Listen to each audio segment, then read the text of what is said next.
जमीन पर चीन कब्जा करके बैठा है। क्या तुम्हारी सरकार इनको नहीं निकाल सकती है? वो डेप्सांग और डेमचाक में चीन ऑल वेदर रोड बना चुका है, वहां पर बैठा हुआ है। और भारत के वजीर आजम जब इंडोनेशिया में G20 का इजलास होता है तो 56 इंच का सीना रखने वाला वजीर आजम, 130 करोड़ जनता का वजीर आजम अपनी कुर्सी से उठकर पलटकर जाकर चीन के सदर से मिलता है। Hello, how are you? ये चीन जो हमारी 2000 स्क्वायर किलोमीटर पर कब्जा करके बैठा है, और ये तमाम संघ परिवार के चमचे, मोदी के अंधभक्त, जब उनसे कहा जाता है कि देखो ये देश का प्रधानमंत्री उठकर चीन से मिल रहा है, तो बोले क्या करना चाहिए था? फिर हाथ नहीं मिला है। अरे मैंने पूछा मिलने की जरूरत क्या थी? हमारी जमीन पर जालिम कब्जा करके बैठा है। हमने मुतालबा किया कि चीन जो जमीन पर कब्जा करके बैठा है उसको खाली करवाया जाए। मेरे अजीज दोस्तों और बुजुर्गों, इज्जतदार मां और बहनों, हमने अपने पार्टी के 2 रोजा कन्वेंशन में जो धर्म संसद किया जाता है, नाम निहाद धर्म संसद, उसमें धर्म संसद करके हर धर्म संसद में गाली मुसलमानों को, गाली इस्लाम को, गाली हमारे मां और बहनों को, और तो और एक बाबा हैं जो नाक से सांस लेना सिखाते हैं और अपने पेट को गोल गोल फिराते हैं और मंजन बेचते हैं, टूथपेस्ट बेचते हैं। वो राजस्थान में जहां पर कांग्रेस की सरकार थी वहां पर जाकर का मुसलमान नमाज भी पढ़ता मगर ऐसा भी करता। बाबा आपको क्या मालूम इस्लाम के बारे में? अगर नहीं मालूम तो सीख लो, मगर झूठ तो मत बोलो। तुमने अनाप शनाप बका, बाबा पे कोई एक्शन नहीं। राजस्थान में कांग्रेस की सरकार है, एक FIR इशू करे, बाबा चले गए।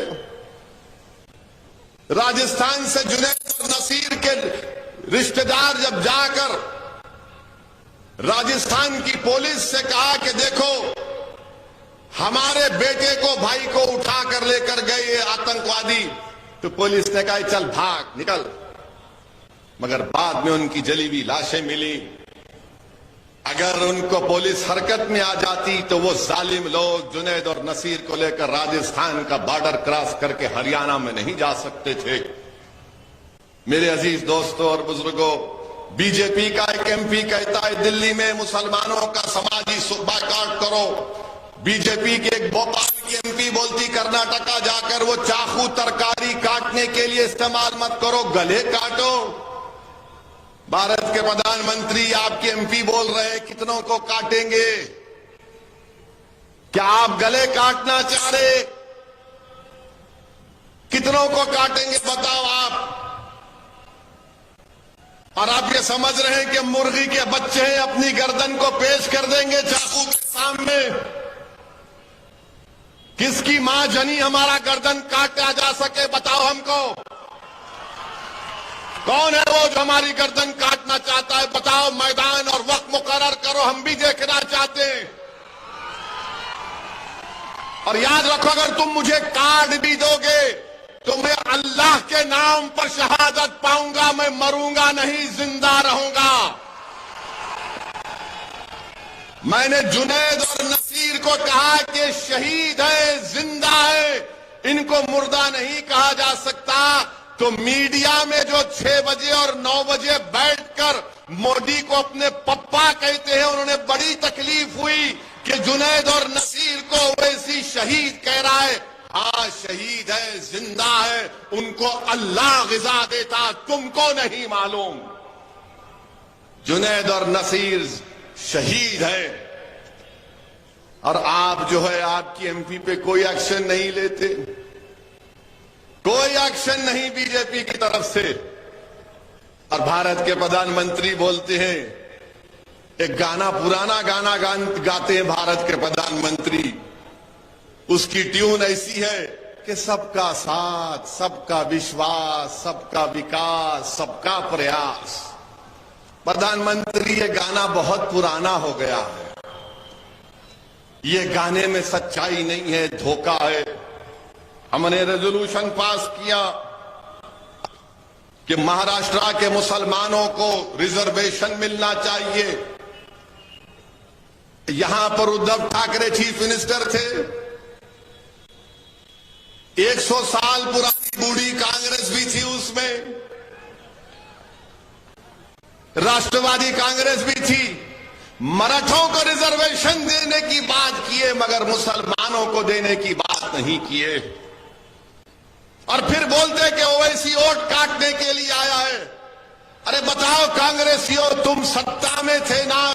उद्धव ठाकरे के साथ जो असेंबली में खड़े होकर कहा कि मैं और मेरी पार्टी ने 6 दिसंबर को बाबरी मस्जिद को शहीद किया, अगर कोई गयूर मुसलमान इस मजमे में बैठा है तो उसको इस बात जब सुन रहा है तो उसको तकलीफ होगी कि वो मुख्यमंत्री असेंबली में उठकर कहता है कांग्रेस उसकी वजीर है, राष्ट्रवादी उसके वजीर है, और कहता है कि हमारी पार्टी ने बाबरी मस्जिद को शहीद किया।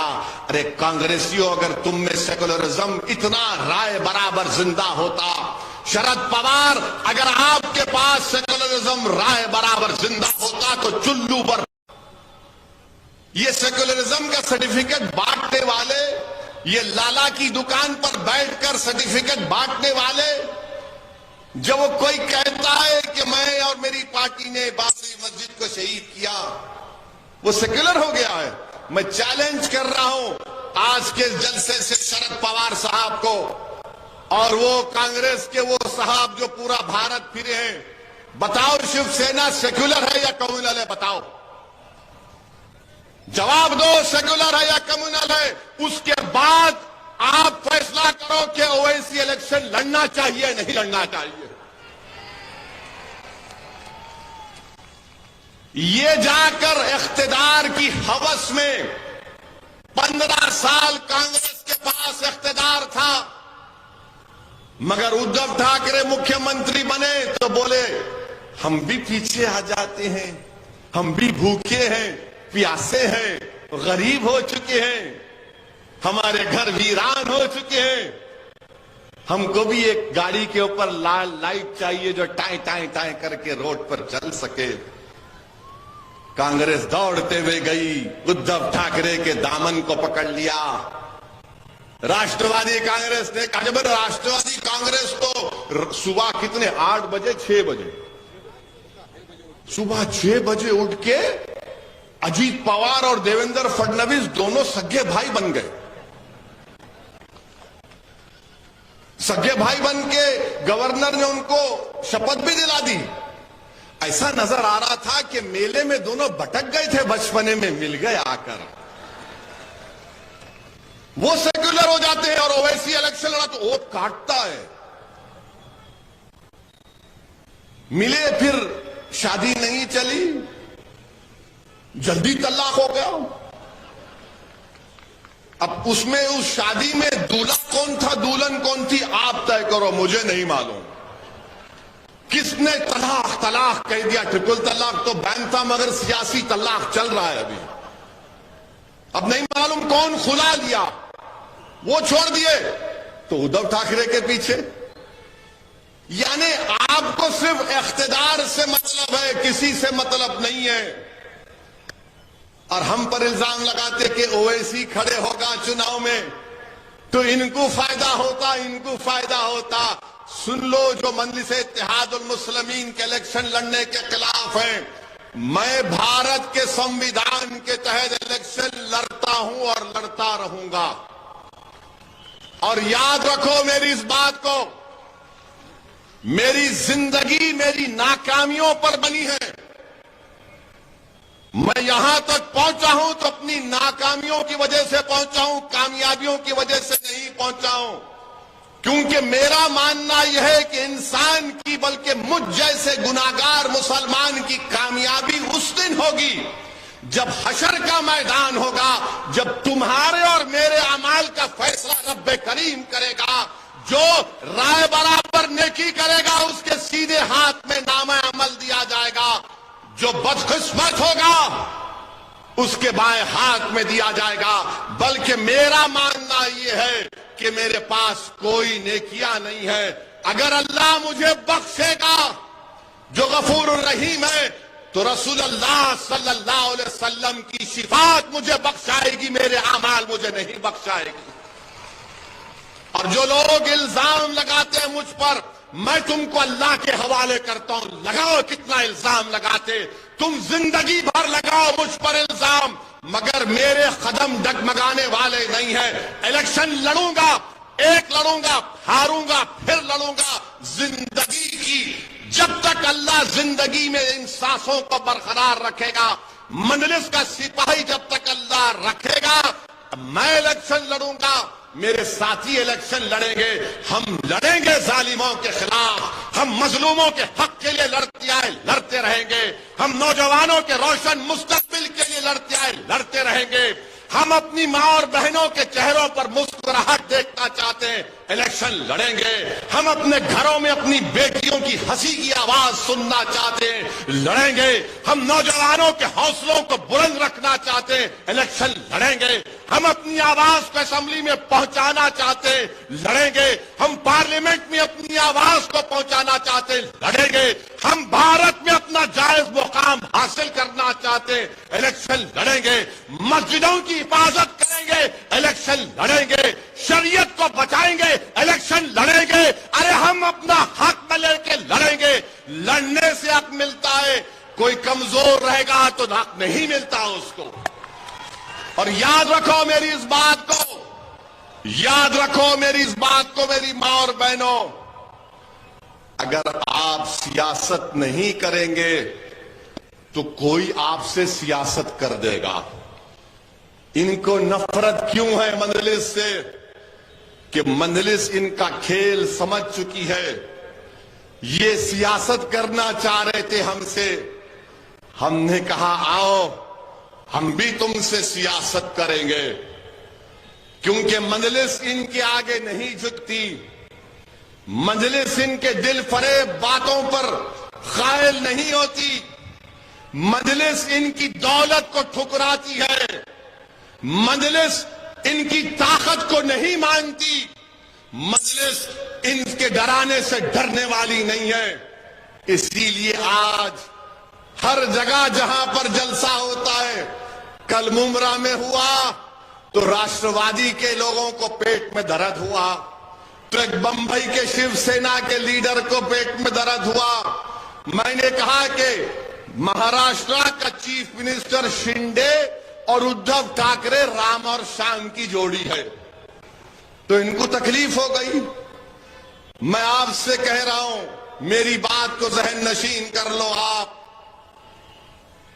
आप वोट देते या नहीं देते हो, आपका हक है, मगर आप इस बात को याद रखो, अगर आप अपनी सियासी क़यादत को मजबूत नहीं करेंगे, अगर आप अपने वोटों से मंजलिस के नुमाइंदों को कामयाब नहीं करेंगे, ये लोग सिर्फ आपका इस्तेमाल करते रहेंगे, आपका इस्तेमाल करते रहेंगे। मेरे इज्जतदार मां और बहनों, जिंदगी का अगर सबूत देना है तो हरकत करना पड़ेगा। जब तक आप हरकत नहीं करेंगे, हरकत करेंगे तो पहली निशानी है जिंदगी की।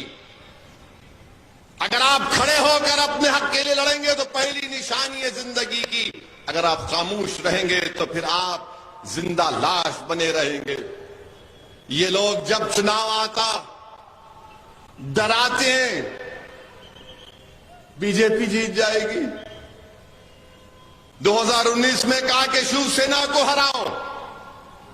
मैं आपसे एक सवाल करूंगा, सिर्फ आप हाथ उठाकर जवाब दीजिए। क्या आपने 2019 में शिवसेना उद्धव ठाकरे को वोट दिया या मोदी को वोट दिया? दिया आपने? कितनों ने नहीं दिया? हाथ उठाओ। शर्माओ नहीं, कुछ नहीं होता, नहीं आते मोदी, यहां पे ओवैसी खड़ा है। अब आप खुद सोचो, यहां पर बीजेपी का एमपी कैसे जीत गया। मैं आपको आके बोला था कान में, या मैं किसी के कान में जाकर ऐतल कुर्सी पढ़ के फूका। आजकल बहुत हो गए फूकने वाले। कैसे जीता बीजेपी? आप जिम्मेदार हैं। कौन जिम्मेदार है? आप जिम्मेदार हैं बीजेपी की कामयाबी के लिए? आप तो नहीं है ना। कौन जिम्मेदार है? जो वोट देते हैं। मगर इनको क्या लगता है ओवैसी क्यों आया? ये भारत मेरा है, और मेरा इसलिए भी है कि मैं बरसों से कह रहा हूं, जब हमारे पूरे इंसानियत के अब्बा को अल्लाह ने दुनिया में भेजा तो अब्बा यहां पर आए, अम्मा जिद्दा में गई। पूरे इंसानियत की ये अब्बा का देश है हमारे, और अब्बा की जगह से किसी को आप हक तलफी नहीं कर सकते। मेरे अजीज दोस्तों और बुजुर्गों, इसीलिए आपसे अपील कर रहा हूं कि मसाइब और मुश्किलात तो जरूर हैं, मगर मैं आपको बता रहा हूं ये रात लंबी रहने वाली है। ये रात बड़ी लंबी रहने वाली है। मेरी इस बात को याद रखो आप। फिरका परस्ती को अगर शिकस्त देना है, फाशिज्म को अगर हराना है, नफरत को खत्म करना है, जालिम के जुल्म को रोकना है, मजलूमों को उनका मुकाम दिलाना है, तो आपको वोट लेने वाले बनना पड़ेगा। आपने बरसों से वोट दिया है। जब आप वोट लेने वाले बनेंगे तब आपकी वोट की अहमियत बढ़ेगी, आपकी आवाज की अहमियत बढ़ेगी। अगर आप सिर्फ वोट डालते रहेंगे, अब क्या कह रहे हैं, नहीं शिवसेना अब सेकुलर हो गई। शिवसेना के दो टुकड़े हो गए, दो टुकड़े हो गए, एक इधर गिरा एक उधर गिरा। दिल के टुकड़े हजार हुए, अच्छा हुआ, दो टुकड़े हो गए। मगर दोनों टुकड़े कहते हैं कि हम हिंदुत्व को मानने वाले हैं। हिंदुत्व का मतलब क्या है कि सावरकर ने हिंदुत्व को डिफाइन किया।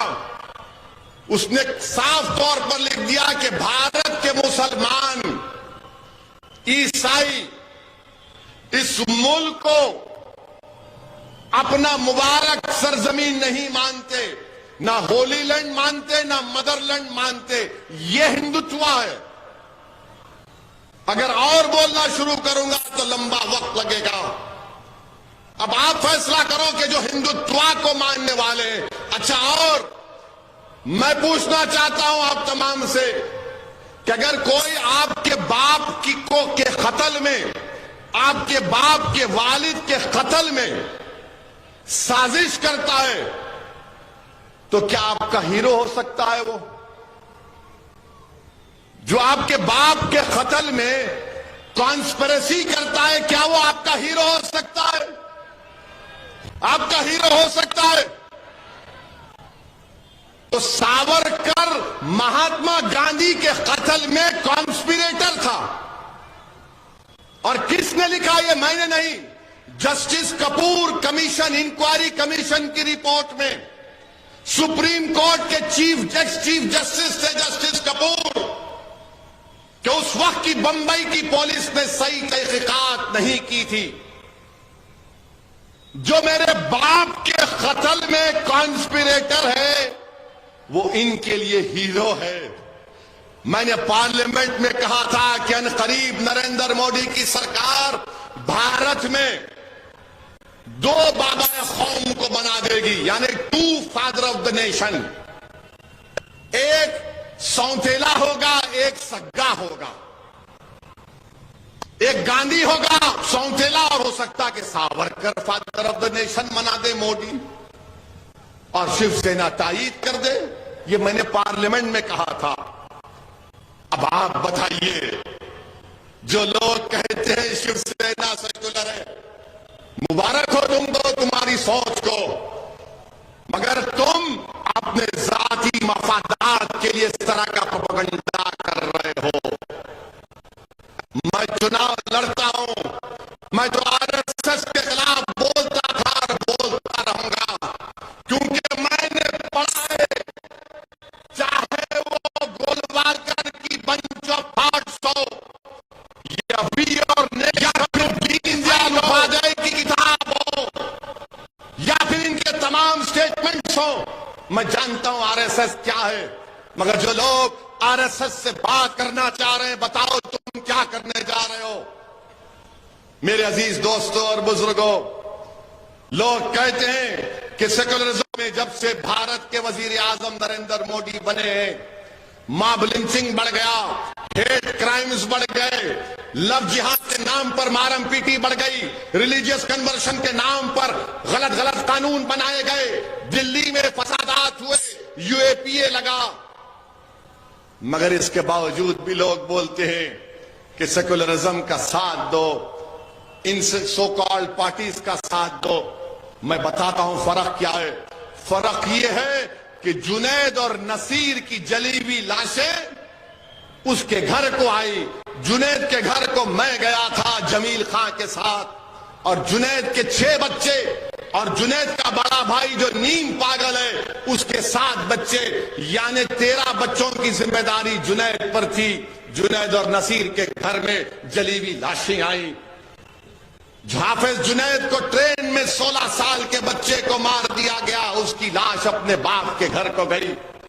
रगबर को मार दिया गया, उसकी लाश उसकी बीवी के पास गई जो बेवा हो गई। पीलू खान को मारा गया।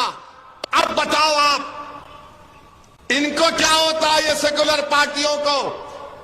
ये सिर्फ जेल को जाते हैं, हम कब्र में जाते हैं।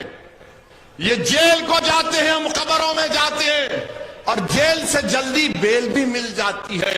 आप बोलेंगे वो कैसे? तो क्या नवाब मलिक को बेल क्यों नहीं मिलती? नवाब मलिक को बेल मिली, किसको मिली फिर? जोर से बोलो, डर रहे कहीं को? और जोर से बोलो। नवाब मलिक को नहीं मिली। आजम खान का सियासी कैरियर पर क्वेश्चन मार्क लग गया। आप बताओ फिर, एक जर्नलिस्ट का उत्तर प्रदेश में 2 साल के बाद बेल होती है तो उसकी जमानत के लिए कोई तैयार नहीं होता श्योरिटी देने के लिए। मैं सलाम करता हूं हमारे उस हिंदू भाई को जो जर्नलिस्ट है, जिसने अपने घर के कागजात ला कर रखा है। 20 दिन को श्योरिटी देने तैयार नहीं हुआ। मेरी इज्जतदार और मां और बहनों, मेरे बुजुर्गों, मेरी एक एक बात पर गौर से सोचिए, अच्छा फैसला लीजिए। यकीनन बीजेपी को हराना है। हम भी नहीं चाहते कि 24 में दोबारा इस वतन अजीज का वजीर आजम नरेंद्र मोदी बने। अगर कोई हमसे बातचीत करना चाहता है, आओ बात करेंगे, मगर वो बोलेंगे तेरे से बात नहीं करेंगे, तू बस खामोश बैठ जा। मैं खामोश नहीं बैठ सकता हूं। खामोश बैठना मेरी फितरत में नहीं है। मेरे मां ने, मेरे बाप ने मुझे कहकर पाला और पोसा कि चाहे कुछ भी हो जाए असद, तू लड़ता रहे, पुकारता रहे, अपने हक के लिए लड़ता रहे। मैं अपनी मां को शर्मिंदा नहीं कर सकता। मैं अपने मरहूम वालिद को दिया हुआ वादा उससे मुकर नहीं सकता। मौत मुझे खामोश कर सकती है। तुम गोली चलाओ या कुछ भी कर दो, मगर जब तक रब्बे करीम अपने हबीब के सदक़े में ओवैसी को जिंदा रखेगा, मैं लड़ता रहूंगा। मसाइब और मुश्किलात के तूफान से गुजरूंगा। तुमने एक मर्तबा मेरी गाड़ी पर 6 गोलियां चलाई, दोबारा चलाओ प्यारे, मैं तैयार हूं। इस गरीब और मजलूम कौम के लिए मरने को तैयार हूं। तुम चलाओ गोली, कितनी गोली चलाओगे? तुम्हारी गोलियां खत्म हो जाएगी, मगर इंशाअल्लाह ताला मैं मौत से डरने वाला नहीं। मैं डरता हूं इस बात से कि जब कब्र में जाऊंगा, हशर के मैदान में मुझसे क्या हिसाब किताब होगा। मगर दिल का एक कोना पुकार कर कहता है कि गुनाहगार तो है असद, मगर कमली वाला रहमतुल्लाह अलमीन है सल्लल्लाहु अलैहि वसल्लम। मेरे अजीज दोस्तों, हिम्मतों को बुलंद रखिए। इस मसाइब और मुश्किलात का खात्मा होगा अगर दिल में खौफ पैदा होता है कि जुनैद और नसीर से ऐसा हुआ। तो सोचो, हजरत सुमैया को नेजा मारा गया, वो शहीद हो गई। रसूलुल्लाह सल्लल्लाहु अलैहि वसल्लम की साहबजादी को नेजा मारा गया था। अगर डर पैदा होता है तो इमाम हुसैन की शहादत को याद करो। उन्होंने अपने पूरे खानदान को कुर्बान कर दिया। हजरत बिलाल के उस कुर्बानी को याद करो कि गरम गरम रेत पर लिटाकर गरम पत्थर रखकर कोड़े मारे जाते थे और बिलाल पुकारते थे, अहात अहात अहात। मेरे इज्जतदार मां और बहनों, अपनी औलाद को बहादुर बनाओ। दीन से अपने रिश्ते को मजबूत रखो, दीन से रिश्ते को मजबूत रखो। हिजाब पहनेंगे, बुर्का पहनेंगे, चादर पहनेंगे। किसी जालिम हुकूमत के फैसले पर हम अपने दीन से दस्तबरदार नहीं होंगे। तुम्हारे जुल्म से हम अपने दीन से दस्तबरदार नहीं होंगे। मेरी शनाख्त अगर है, मेरी पहचान है तो मेरी दीन से, मेरी निस्बत जो नबी करीम सल्लल्लाहु अलैहि वसल्लम से है वही तो मेरी पहचान है। अगर वो नहीं तो फिर क्या है मेरे पास, बताओ। इस दौलत को बचाओ, हिम्मत से काम करो, अपने हौसलों को बुलंद रखो। और आखिर में यहां के जो कांग्रेस के मौजूदा एमएलए है, बड़ा गुरूर है तुमको अपनी दौलत पर। अब जब विधानसभा के चुनाव आएंगे, जो गलती तुमने की पैसे देकर मजलिस के कैंडिडेट को तुमने विड्रॉ किया, इंशाअल्लाह ताला वो दोबारा गलती नहीं होगी। हम अच्छे उम्मीदवार को रखेंगे। और मेरी आपसे इल्तिजा है, गुजारिश है, अगर बल्दिया के म्युनिसिपल के इलेक्शन आते हैं तो मजलिस के उम्मीदवारों को कामयाब करिए। आप अपनी दुआओं से और अपने वोट से अपनी आवाज को रखिए। आप देखते हैं कि भारत की पार्लियामेंट में 2 एमपी हैं आपके, और जब मैं या इम्तियाज जलील खड़े हो जाते तो बीजेपी के 300 एमपी एक साथ खड़े होकर कोई बोलता बैठ, खामोश हो जा, फुला हो जा। मगर अल्लाह का करम है कि 300 के सामने इस गुनाहगार की जबान चलते रहती है, चलते रहती है। एक एक लफ्ज उनके लिए तीर साबित होता है अल्लाह के करम से। मेरी इज्जतदार मां और बहनों, बुजुर्गों, मजलिस को मजबूत करिए। और ये पूछिए ये कांग्रेस से, बल्कि यहां पे लोगों से पूछो ये औरंगाबाद का नाम तब्दील करे, अच्छा किए या गलत किए। औरंगाबाद का नाम तब्दील कर दिए। कितना टाइम हो गया? 2 मिनट है, बहुत बोल सकते, 120 सेकंड है। औरंगाबाद का नाम तब्दील करे, पूछो कांग्रेस से औरंगाबाद का नाम क्यों तब्दील करे, उसमें कुछ बोलो। बोलेंगे नो नो नो, बीजेपी को हराने का है। अगर हम कुछ बोलेंगे तो हमको हिंदू वोट नहीं मिलेगा। अरे बीजेपी को हराने का तरीका यह है कि आइडियोलॉजी पर मुकाबला करो। जुल्म का मुकाबले से, जुल्म से करने से जुल्म खत्म नहीं होता, बल्कि जुल्म का मुकाबला मजलूम को ताकतवर बनना पड़ेगा। अंधेरे का मुकाबला अंधेरे से नहीं होता, रोशनी फैलाने से होता है। जहालत का मुकाबला जाहिल बनने से नहीं होता, बल्कि अकल की ताकत को, इल्म को हासिल करना पड़ेगा। ये लोग डरा रहे हैं। बीजेपी तो भारत की राजनीति से मुसलमानों को गायब कर चुकी है। अब ये लोग, ये जो अपने आप को सेकुलर कहते हैं, चाहते हैं कि मुसलमान को गायब कर दिया जाए और आपका काम सिर्फ एक गाय बकरी की तरह जाकर वोट डालते रहे। मैं एक ही बात आपसे कहकर रुखसत हो जाऊंगा। कभी आपने देखा है कि जब बकरे को जुबा किया जाता है तो बकरा चाकू चलने से पहले पैर हिलाता है, मरने से पहले पैर हिलाता है। अरे कम से कम हरकत करो मेरे भाई, हरकत करो। याद रखो, तुम हरकत करोगे उसमें बरकत आएगी। खामोशी को तोड़ो, इस डर को तोड़ो हिम्मत को बुलंद रखो। जुनैद और नसीर जिंदा है, इखलाक जिंदा है, पीलू खान जिंदा है। जो लोग मुसलमानों पर जुल्म करके मार रहे वो मरे नहीं, जिंदा है। हम जिंदा रहेंगे और जिंदगी का सबूत देंगे।